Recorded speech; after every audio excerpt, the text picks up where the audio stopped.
That's better. I want my orientation this way. Oh my lordy, we did not prepare. But that's okay. We're never prepared for this. Who's ever prepared for things? Let's see, is there a way to share this out with people? Ooh.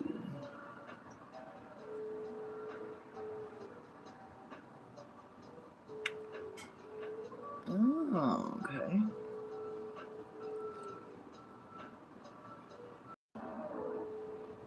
Oops, my bad. Where'd my camera go?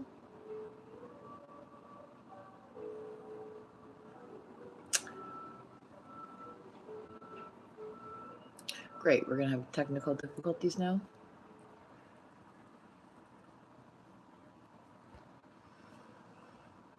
There we go. I don't know what I just did, but we're back. Okay. My lordy. My Lanta. Alright, so we were on chapter 3.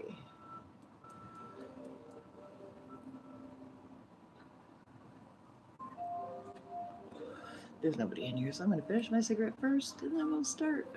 Let's see if anybody shows up. See if anybody wants to come and listen.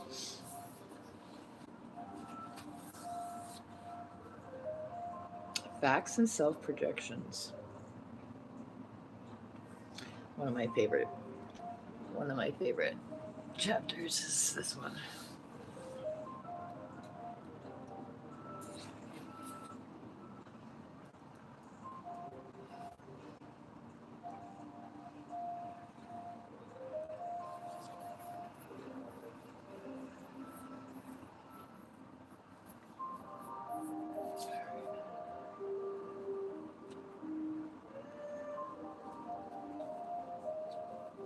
It's almost 4:20. All right.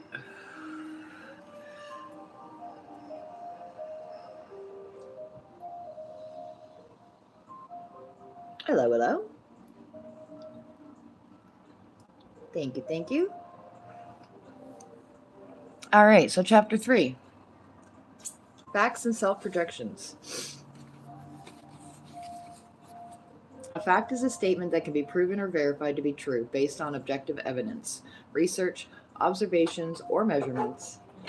Facts are not influenced by personal beliefs, opinions, or biases, but are instead grounded in objective reality. Examples of facts include water freezes at 0 degrees Celsius, 32 degrees Fahrenheit, the capital of France is Paris, the human body is made up of cells. These are all statements that can be verified through scientific inquiry or other forms of objective evidence. Emotions are not present when stating facts. Opinions and judgments, on the other hand, are subjective expressions of belief, preference, or evaluation that may or may not be supported by facts.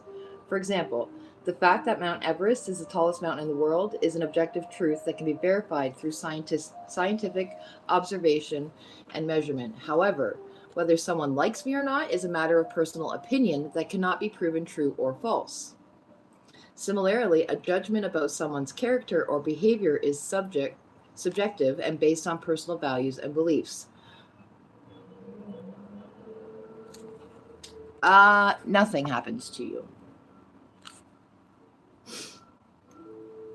Whereas a factual statement about that person's achievements and actions can be verified through evidence. While opinions and judgments can be valuable and informative, it is important to distinguish them from facts in order to make informed decisions and arguments based on evidence and reason. How can we determine the difference? Well, I believe it's by owning what we project. Self-projections have to do with the feelings behind what we're saying. More often than not, we express emotion when judging or forming an opinion. Sometimes when I form an opinion about someone, it may seem that I am right. For example, if I think a person is annoying and many people have the same opinion as me, just because others agree, it still does not make it a fact. Popularity and emotions don't mean factual. The feeling is still coming from my mind. Emotional self-projections are constant whether we feel we are right about them or not. Interpretation of a fact is also not fact. An interpretation of fact is subjective understanding or explanation of a particular set of factual information. It is different from factual information itself, but rather a person's understanding or perspective on that information. Here's an example of an interpretation of fact. Fact: a man was seen walking out of a store with a television.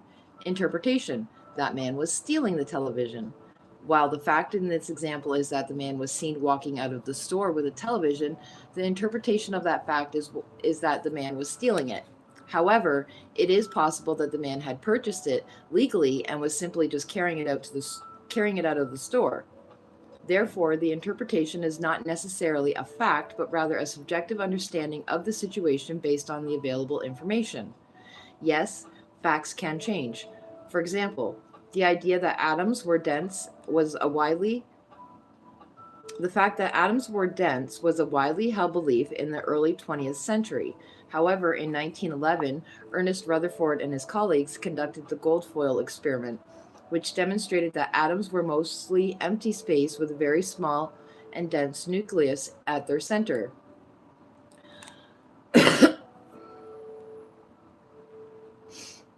The facts about the atom changed without emotion and with new verified information. If you're wondering if you are self projecting, make sure you have the facts. I will give examples of fact versus projection using the 4 types. Fact: my neighbor lost his job last year and hasn't been working. Emotional self projection: my neighbor is a loser because he doesn't have a job. Fact: my neighbor's child plays soccer with my child. Presumption self projection: my neighbor probably likes sports because he put his kid in sports like I did, and I like sports. Fact: my neighbor doesn't have his driver's license. Knowledge self projection: my neighbor should know how to drive, it's so easy. Fact: my neighbor raised his voice at his wife. Absolved self projection: my neighbor is an abuser. Verifying facts is important, especially for the absolved self projection type, because strong accusations without facts can be damaging to people. If a person has hurt you or someone verbally, emotionally, or physically, you are stating that fact. In that case, it is not an absolved self projection. If you make assumptions about many people without facts, you may be abusive and cannot recognize it.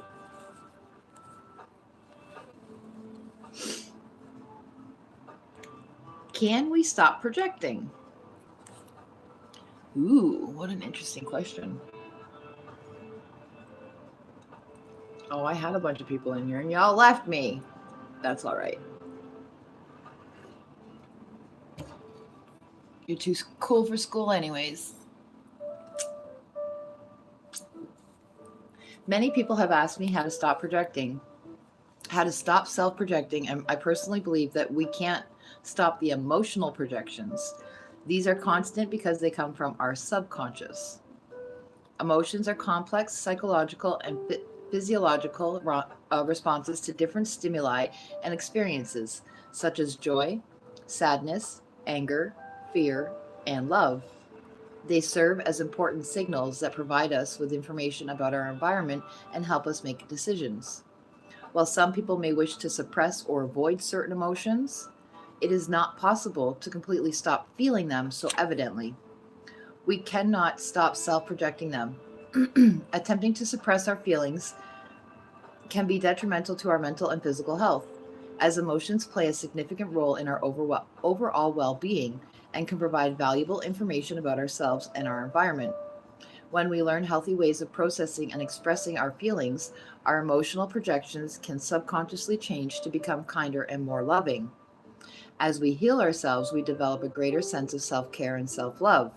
When we prioritize our own well being and value ourselves, we tend to become less judgmental of others. Consequently, our assumptions and opinions towards others may change, therefore, changing what we are projecting.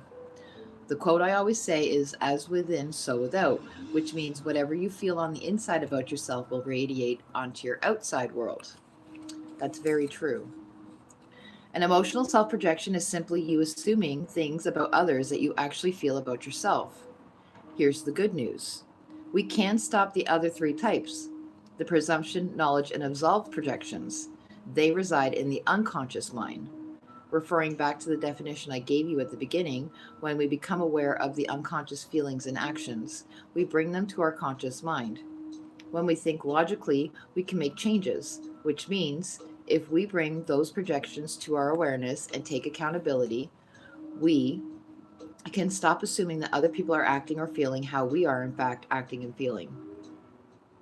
Here's an example of how we become more aware. Let's say that your pet peeve is interrupters. Those people who won't let you get a word in. What if I told you that interrupting may be an absolved self-projection? Yes, you may be right. And some people do interrupt, but if this irritates you, that means it holds a negative space within you. The question would then be, have you ever interrupted? That specific projection can stop when you notice that you may also be doing it. Perhaps you only interrupt when a subject inspires you. It may not be often, but you can sometimes interrupt, just like the person that irritated you. Now, this is the cool part. When you catch that projection and become aware, you will notice a shift in your thoughts, feelings, and actions. And when you notice yourself interrupting, you may pause and realize that listening may be important now. Additionally, because you are aware that you can sometimes also interrupt, when you hear someone interrupting you, instead of feeling irritated, you may change your thought from, that's annoying, to, he seems passionate about this subject. A question from social media. Mom's Flannel. When your self-projection changes to a positive space, does it affect your circle of people? Answer. The awareness of your self-projection can help reduce the intensity of emotion behind them. Awareness of them raises our level of consciousness, and by owning our projections, we gain a deeper understanding and compassion for ourselves and others. We value ourselves and may not feel comfortable with people who are constantly projecting their emotions onto us. So, we start setting healthy boundaries. Those who don't respect our boundaries will be filtered out. So yes, I believe this does affect our circle of people. Projecting beauty. Because on one side, you've got the dark negative projections, and on the other side, you've got to have the positive projections. This is what totally opened up my mind to projections and understanding projections better.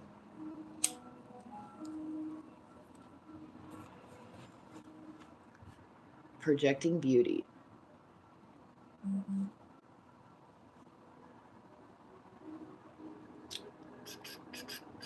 Hello, hello, welcome in. I see somebody in here. Woohoo, people. That's never happened before. Bye. Come again when you can't stay so long. What's this? Nope. Retouch not on. Retouch off. Oh, I can do a green screen? You mean to tell me that I could have had a freaking title up here? Oh, okay.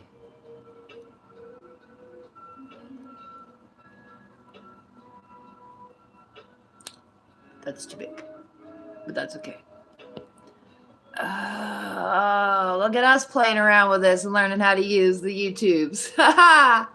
Who knew? All right, cool. Who knew?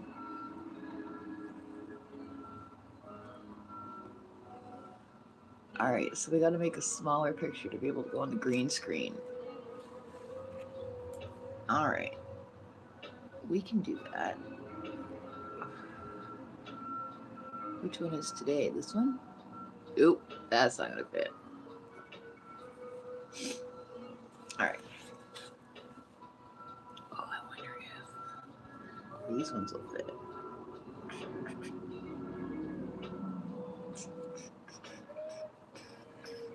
Oh, maybe.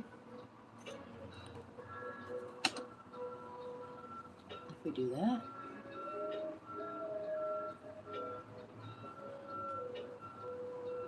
Very cool, very cool, very cool.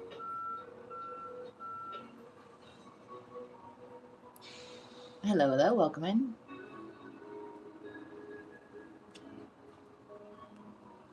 Projecting beauty.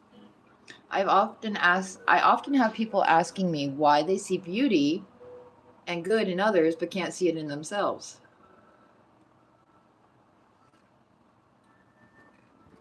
When we recognize someone's beauty or charming and confident demeanor, it may reflect something dormant within us that we are seeking or recognizing in the other person. Sometimes we unconsciously seek qualities in others that we believe we lack.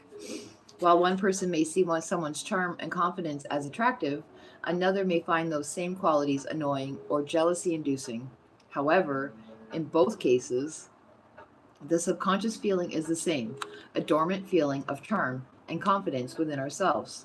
Therefore, whether we find someone's confidence appealing or irritating, it is ultimately a reflection of our own thoughts and feelings about ourselves. Self projection isn't just the uncomfortable feelings, it's all feelings. This principle also applies to projections such as beauty, kindness, and love. Similar to how some individuals struggle to acknowledge their own negative judgments and opinions, others may be unaware of their own positive qualities. However, if you're able to recognize these qualities in others, it is likely that you possess them within yourself as well, but they're buried in your subconscious.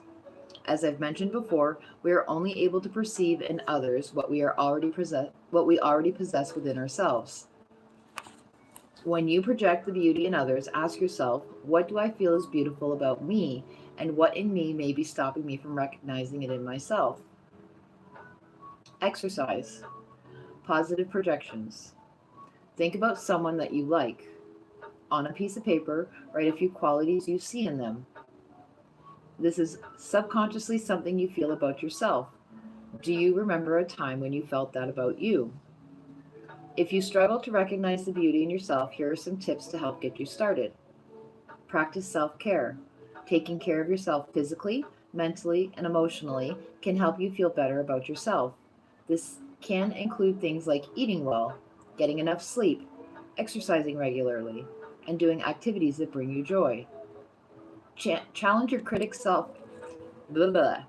Challenge your critical self talk. We all have disapproving thoughts about ourselves from time to time, but it's important to challenge them and reframe them into a more positive light. Whenever you catch yourself thinking negatively about yourself, try to reframe the thought into something loving. Focus on your strengths. Everyone has strengths and talents, so just stay focused on those and what you're good at and what makes you unique. Write them down. Remind yourself of them regularly. Surround yourself with love. Surround yourself with people who lift you up and make you feel good about yourself. This can include friends, family, pets, or even online communities. Practice gratitude. Take time each day to think about the things that you're grateful for, including the good things about yourself. This can help shift your focus to the loving aspects of your life and yourself. Remember, seeing the beauty in yourself is a journey, and it's okay if it takes some time to get there. Be patient with yourself and keep working on it. You'll start to see the results. Sometimes we have a tough time feeling positive about ourselves. Our conscious mind can be programmed from our past to reject kind, loving words because of previous experiences that have shaped our beliefs and thought patterns. For example, if someone grew up in an environment where they were constantly criticized or received negative feedback, they may have developed a belief that they are not worthy of love or kindness. In this case, when someone offers them kind and loving words, their conscious mind may reject it because it conflicts with their deeply ingrained belief system. Additionally, the human brain can have a negativity bias, which means that it may tend to give more weight to negative experiences than positive ones. This bias can cause us to overlook or discount positive feedback, even if it's genuinely offered with kindness and love. Ultimately, our past experiences, beliefs, and biases can all contribute to how we receive and respond to kind and loving words in the present. Our conscious mind can deny our true feelings, but our subconscious will always tell the truth through our self projections. Ooh, there's a difference between happiness and inner peace. Oh, is there a difference between happiness and inner peace? Yes, happiness depends on conditions being perceived as positive. Inner peace does not. Eckhart Tolle. Chapter 4. The Subconscious.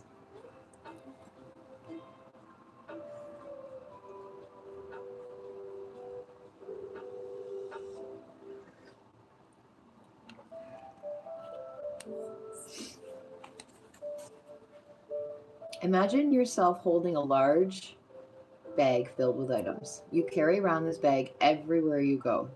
The opening to the bag is very narrow, so you can't see inside it. The only way to find out what's in the bag is to put your hand in it and trust what's in it won't hurt you. Once you pull out what's in the bag and become aware, you now have two choices: put it back in the bag or acknowledge it. You can live without knowing what's in there, but the longer you hold that full bag, the heavier it will get. I want you to picture that bag like your subconscious, the part that makes up over 95% of your brain. Picture that stuff inside the bag as your hidden emotions. Many people are too scared to dig their hand in that bag, the subconscious, fearing what they will find. If you choose to not become aware of your feelings over time, you will feel the weight of them. When we ignore our hidden emotions, we teach our mind to suppress what makes us uncomfortable. When a positive projection comes out, I become aware that I'm feeling confident or self-loving. When a negative one comes out, I realize I have some healing work to do. I don't criticize myself when my projections are negative. I get excited that my subconscious wants to tell me something. Self-projection isn't a bad thing. It's a way to discover how we truly feel about ourselves. And when you become aware of them, you can react with, "Oh no, that's terrible," or get excited that you've just uncovered something hidden. And now that you're aware of it, you can find tools to either learn to love those things about yourself or release them because they no longer serve you. So inner peace is never about being perfect, it's about being aware. Shadow self. The concept of the shadow self originated with psychologist Carl Jung. The shadow is a term used to describe the hidden aspects of the personality that the conscious mind has repressed or rejected, often due to social conditioning, trauma, or other factors. These repressed aspects of the self can include qualities that was loud. These repressed aspects of the self can include qualities, desires, and impulses that are considered socially unacceptable, shameful, or negative. According to Jung, it is crucial to recognize and integrate our shadow selves in order to achieve psychological completeness and individualization. He maintained that by making the unconscious aspects of ourself conscious, we can confront and resolve inner conflicts, increase self awareness, and ultimately lead more satisfying lives. Since Jung's time, the concept of the shadow self has been widely accepted and developed by other psychologists, therapists, coaches, and spiritual leaders. Today, it is a commonly used idea in the fields of self improvement and personal development. It is important to understand that making mistakes or exhibiting certain negative behaviors does not define one's entire identity. For example, telling a lie does not make someone a liar, and acting controlling in certain situations does not make someone a controller. Similarly, lacking compassion in a particular moment does not necessarily make someone toxic. We all have different shades of personality that can be both positive and negative at various times in our lives. It's unrealistic to expect anyone to be perfect, constantly exuding happiness, despite what social media may convey. While positive emotions are desirable, it is important to acknowledge that we all experience a range of emotions in our physical and emotional existence. The reality is, we have to make peace with duality. Duality refers to the concept that there are two contrasting, complementary, or interconnected aspects or elements that make up a whole. It is often used in philosophy and spirituality to describe the nature of reality, consciousness, and existence. In the context of duality, these two aspects are often seen as opposing or contradictory, such as light and dark, good and evil, yin and yang, or masculine and feminine. However, they are also seen as complementary and interdependent, with one aspect needing the other to exist and balance the whole. I've always been told I've been walking contradiction. Does that mean that I'm balanced?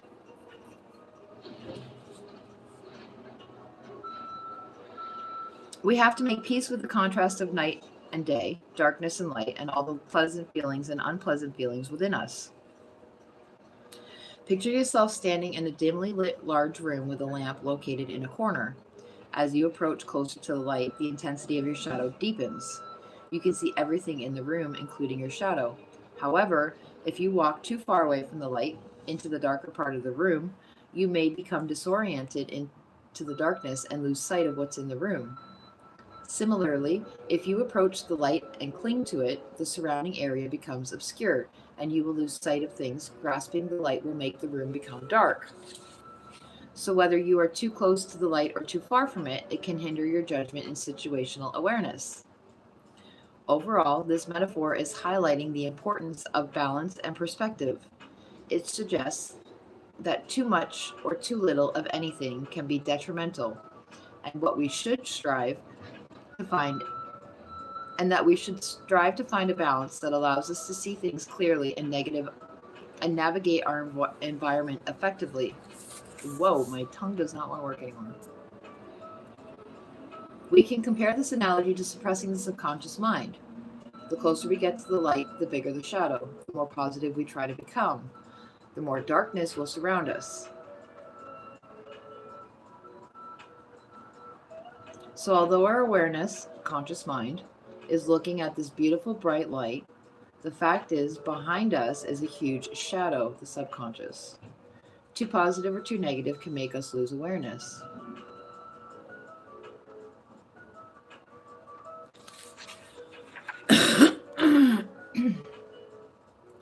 I'm not crazy about how society uses the words negative and positive when it comes to emotions. In society, positive means good and negative means bad. For energy to circulate inside a battery, we need both positive and negative energy. We do not think one side of the battery is good and one side of the battery is negative or bad. We know that both are needed for energy to flow.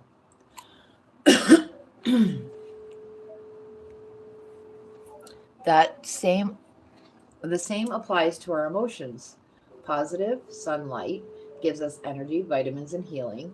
Negative, moon and dark, gives us rest, repair, and healing.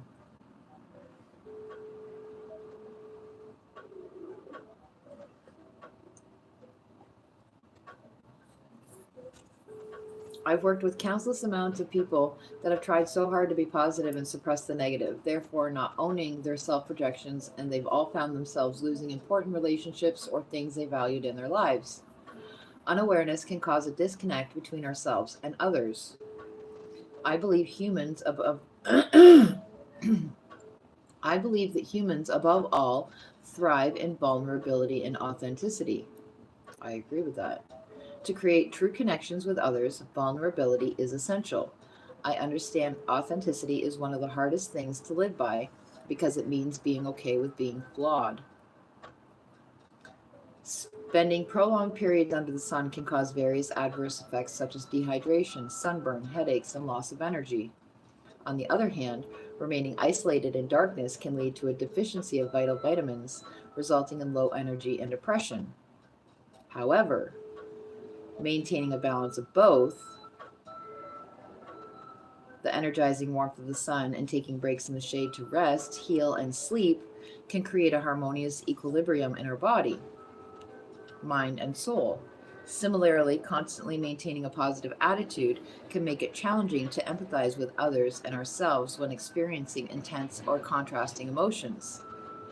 This can turn into toxic positivity. This term is characterized by an excessive focus on positive thinking and avoiding any acknowledgement of negative feelings or experiences.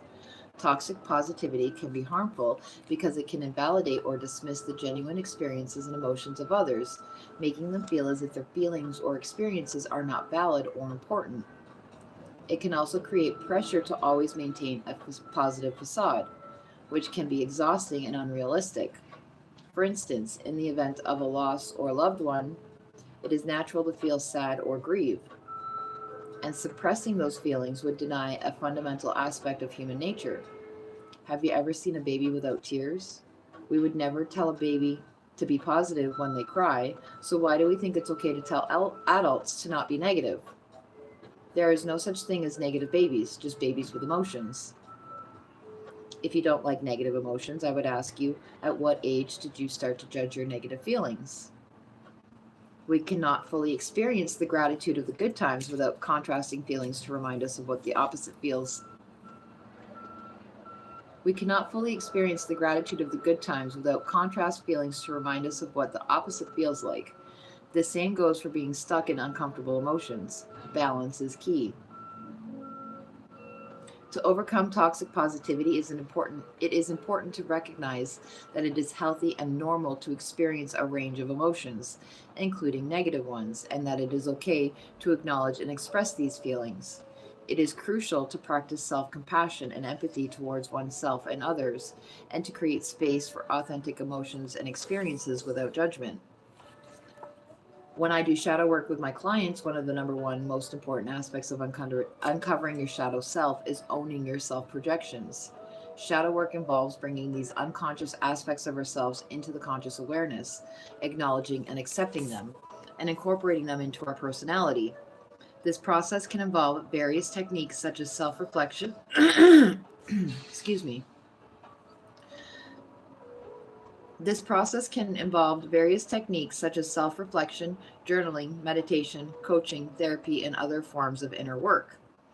A lot of people believe that we have to heal the shadow when in fact we simply must integrate it. But because of society, our parents, our friends' standards, and over time, we do end up pushing away all the things that we don't like about ourselves. We push them down to our subconscious and create dark shadows that come out sometimes as self projections. What I see in you is a reflection of me. Finding our shadow through our projections exercise. Oh, okay. Think back to the last time that someone got on your nerves or offended you. What happened? Jot down the event in one or two sentences. Describe the other person's behavior using 1 to 3 adjectives. Example, inconsiderate, selfish, or childish. Can you think of an occasion where you behaved that way yourself? Note it down in 1 to 2 sentences. One way to identify the parts of your shadow self that you dislike is to pay attention to what you dislike in others. By recognizing similar feelings or transit in others that you find unappealing, you can begin to uncover these aspects of yourself that you may be trying to repress or deny. What are some of the shadow qualities or traits that you dislike or struggle with? Emotional self projections, things that I disapprove of. What did I feel about another that I actually felt about myself? Presumption self projections.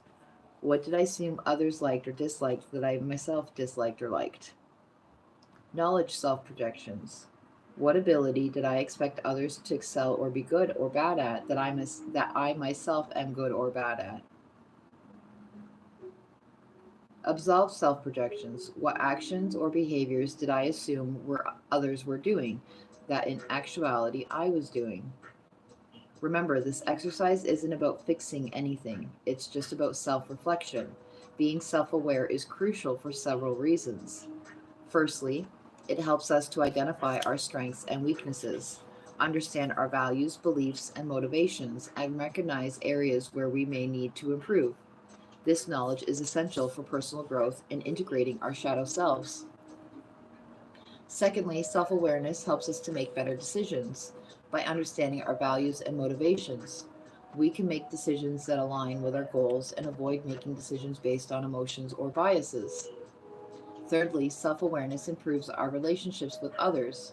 By recognizing our own emotions and behaviors, we can communicate more effectively, resolve conflicts more successfully, and form stronger and more meaningful relationships. Try to embrace and integrate your shadow self into your personality. Recognize that these parts of yourself Recognize that these parts of yourself are a natural and normal part of being human. Everyone sees people differently because everyone is projecting aspects of him or herself. Debbie Ford. What's in my box? What's in my box?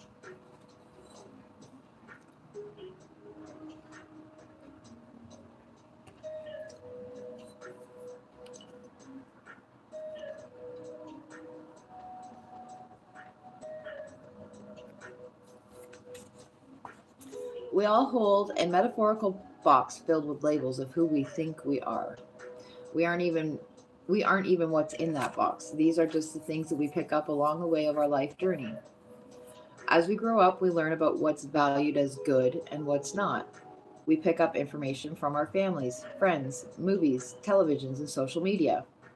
Over time, our box slowly starts to fill up with our own feelings, expectations, opinions, and emotions about ourselves. Here are some examples of self-loving traits that may be in someone's box. I am a hard worker. I am capable of achieving my goals. I am a good listener. I am intelligent and capable of learning new things. I am a caring and empathetic person. Here are some examples of self critical traits that may be in someone's box. I am not good enough. I always mess things up. I am not attractive. I am not smart enough. It's always my fault. If, while growing up and developing your sense of self, you were surrounded by people who had loving, kind things to say, chances are your box is filled with loving emotions, thoughts, and opinions, and the opposite happens if you have people criticize and judge you. Unfortunately, when we're the recipient of traumatic experiences and unsafe people, chances are our boxes get filled with harmful traits about ourselves. When someone is mean to us and it affects us, it's because what they saw in us is a trait we put in our box and is now part of our identity. We would not get triggered if the underlying emotion is bringing up within us. We would not get triggered if the underlying emotion it's bringing up within us wasn't already in our box. Introjection can impact a person's ability to regulate their emotions and express themselves. If a child grows up in an environment where their emotions are invalidated or dismissed, they may learn to suppress their feelings or express them in aggressive or inappropriate ways, which can contribute to anger issues in adulthood. Additionally, childhood stress can impact a person's self esteem and sense of self worth, leading to feelings of shame, guilt, or resentment that can fuel anger. For example, a person who experienced emotional abuse in childhood may struggle with feelings of inadequacy or worthlessness, which can trigger intense anger when their sense of self is threatened. Here are examples of internalizing labels. John graduated honors and will John graduated with honors and always did well in school and got accepted to all top universities he applied to. Growing up, he never felt like his accomplishments were good enough for his dad. His father never validated his feelings or success and always passed comments such as, "Don't act stupid." That made John doubt himself. One day, he's having a few drinks in a bar and someone calls him stupid and he yells at him in anger. John is very smart, but he owned someone else's projection of him because a part of him believed it to be true. He subconsciously had already felt like he was not smart enough, and the person in the bar triggered that unhealed part of him.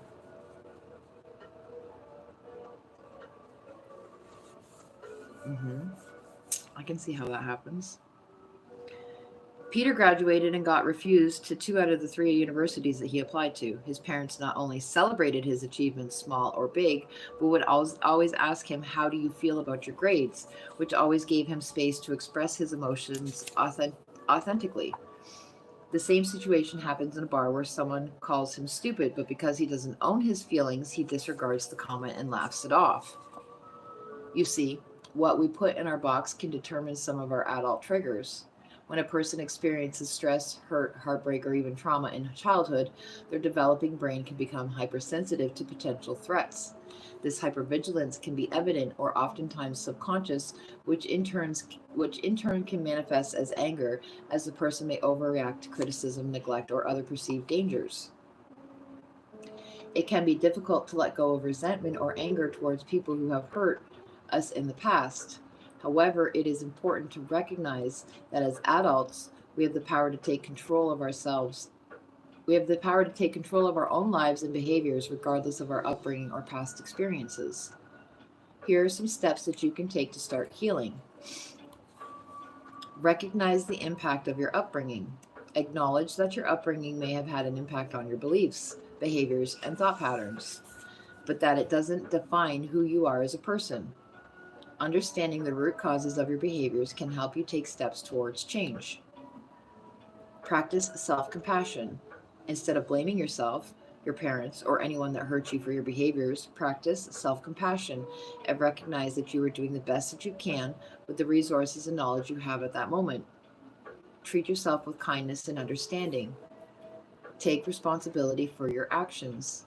While your upbringing may have had an impact on your behaviors, it is ultimately up to you to take responsibility for your actions and make changes in your life.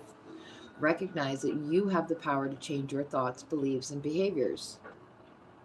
Seek help. Consider seeking the help of a mental health professional to work through any underlying issues related to your upbringing and to develop healthy coping mechanisms. Forgive others if and when you're ready. Forgiveness is a powerful tool for letting go of resentment and anger. Forgiving people that hurt you does not mean condoning their actions or behaviors, but rather releasing yourself from the painful emotions that may be holding you back. What we fail to realize is that everybody is self projecting all the time. These subconscious feelings, thoughts, and opinions that others have about themselves are projected onto you when they do not have the ability to self reflect. So oftentimes people will criticize us and say that we are a specific way when in fact they are reaching into their boxes and handing you their own thoughts, feelings, and expectations about themselves. We can choose whether we want to hold on to these opinions and put them in our boxes and now own those labels, or we can reject them. Since the beginning of time, people have been trying to change the world so that they can be happy. This hasn't ever worked because it approaches the problem backwards. What the work gives us is a way to change the projector mind rather than the projected. It is like when there's a piece of lint on a projector's lens. We think there's a flaw on the lens and we try to change this person and that person, whomever the flaw appears on next. But it's futile to try to change the projected images. Once we realize where the lint is, we can clear the lens itself. This is the end of suffering and the beginning of a little joy in paradise. Byron Katie.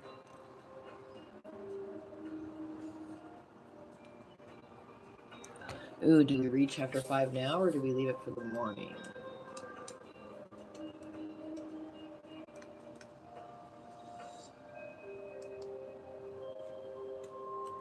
I don't know what to do.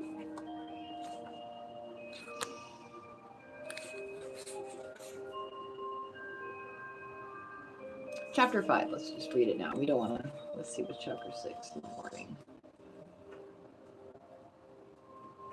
Okay, we'll do, and then we'll do the other one in the morning.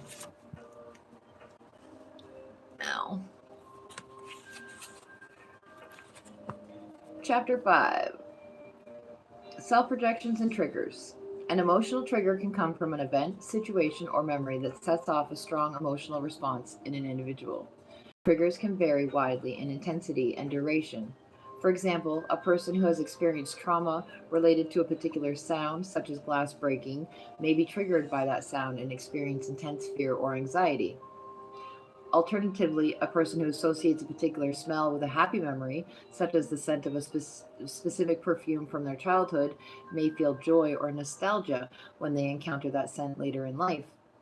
Emotional triggers can also be related to values, beliefs, or identity. For example, someone who strongly identifies with a particular religious group may feel anger or frustration when they encounter information that contradicts their beliefs or values. It's important to note that emotional triggers are subjective and can vary from person to person based on their experiences and perceptions. What may be a trigger for one person may not be a trigger for another. Triggers can also be associated with traumatic memories that are stored in our subconscious mind and have not been fully processed. These memories can be from recent or distant past experiences, and they can cause strong emotional reactions. Some children some children are raised with the expectation that they should always be happy and well behaved, or else they will face consequences such as reprimands, punishments, or even neglect. As they grow older, many of these individuals strive to maintain that same mentality, believing that if they remain positive and obedient, good things will happen. will continue to receive love and acceptance. However, in suppressing so called negative emotions, these individuals are not truly releasing them, but instead storing them in their subconscious. The more emotions you push away, ignore, and overcome, I say suppress, the stronger the trigger will grow. Triggers don't usually come out when we are prepared. They are quick and unpredictable. These emotions can be powerful and can lead to a negative inner dialogue or self criticism, which can in turn affect our self esteem and how we feel about ourselves. For example, if a person experience related to public speaking, they may feel triggered when asked to give a presentation.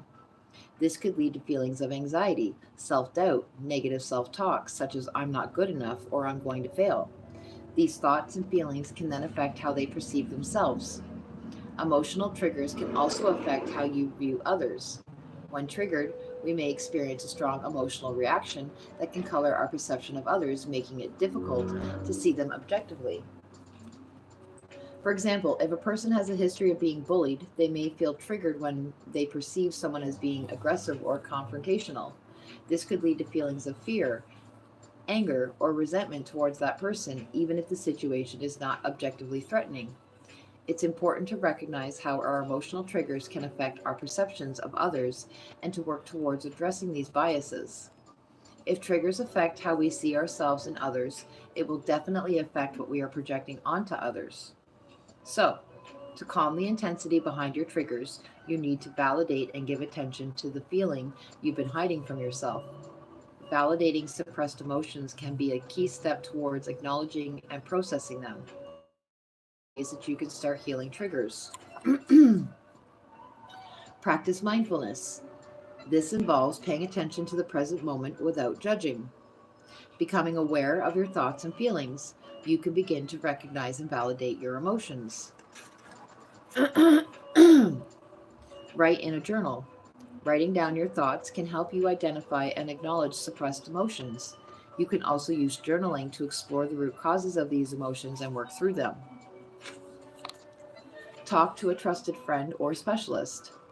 Talking to someone who is non judgmental and supportive can help you validate your emotions. Engage in creative expression. Engaging in creative activities such as dancing, art, or music can provide an outlet and help you express and validate them in a safe and healthy way. Practice self compassion. Recognize that it's okay to have these emotions and that you're not alone in experiencing them. Practicing empathy by being kind and understanding towards yourself, becoming your best friend. By working through your emotional triggers, we can develop a more balanced, compassionate view of others, which can improve our relationships and overall well-being. I have another practice for self-validation later in the book that is quite healing called time travel reparenting. Let's do a little more self-reflection together before diving into that. A social media question. Anonymous. I believe this topic is triggering and gaslighting people. Answer. Gaslighting definition: to manipulate someone by psychological means into questioning their own sanity. An article by Psychology Today says gaslighting is an insidious form of manipulation and psychological control. Victims of gaslighting are deliberately and systematically fed false information that leads them to question what they know to be true, often about themselves. They may end up doubting their memory, their perception, or even their sanity. Over time, a gaslighter's manipulations can grow more complex and potent, making it increasingly difficult for the victim to see the truth. Here's Here's where owning our self projections and gaslighting are quite different. The answer is in the need for manipulation and control. Psychology Today also said that the term gaslighting comes from a 1938 play, Gaslight, and its film adaptation. Gaslighting can occur in a personal or professional relationships, and victims are targeted at the core of their being, their sense of identity and self worth. Manipulative people who engage in gaslighting do so to attain power over their victims.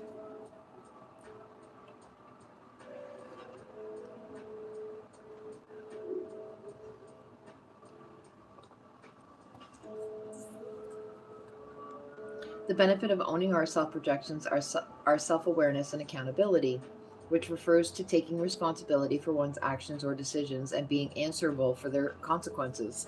It involves acknowledging when one has done or said something hurtful and being willing to make amends or to take corrective action. Accountability promotes honesty, trust, and personal growth, as it allows individuals to learn from their mistakes and make positive changes in their behavior, unlike gaslighting, which is used for control and manipulation.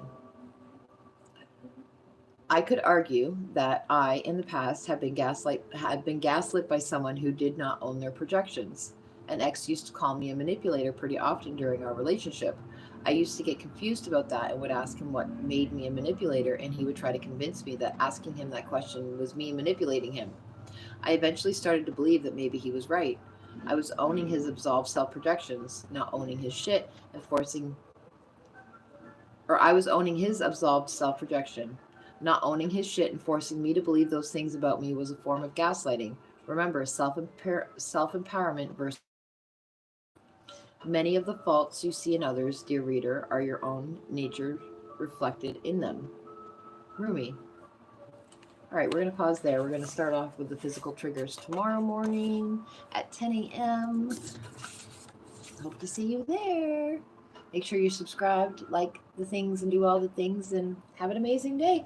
I will talk to you later.